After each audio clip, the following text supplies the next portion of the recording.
Hello all. ఈ చల్లని వాతావరణానికి ఎవరైనా ఇష్టంగా తినే స్నాక్స్ ఏమైనా ఉన్నాయంటే పకోడీలు బజ్జీలే కదండి. ఈరోజు టేస్టీగా ఎగ్ బోండా ఎలా చేయాలో చూద్దాం.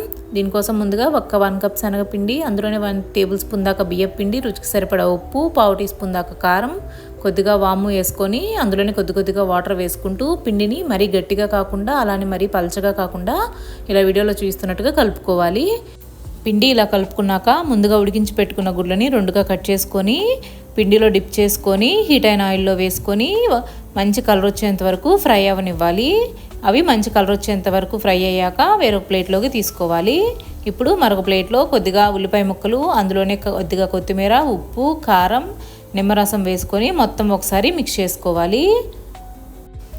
ఇలా అంతా ఒకసారి మిక్స్ చేసుకున్నాక మనం వేయించి పెట్టుకున్న ఎగ్ బజ్జీలకి మధ్యలో కట్ చేసుకొని ఉల్లిపాయ ముక్కల్ని మధ్యలో పెట్టుకొని తింటుంటే సూపర్ టేస్టీగా ఉంటాయి. మీరు ఒకసారి ట్రై చేసి ఎలా వచ్చిందో కామెంట్ చేయండి. వీడియో నచ్చితే లైక్ చేసి సబ్స్క్రైబ్ చేసుకోండి. Thank you for watching.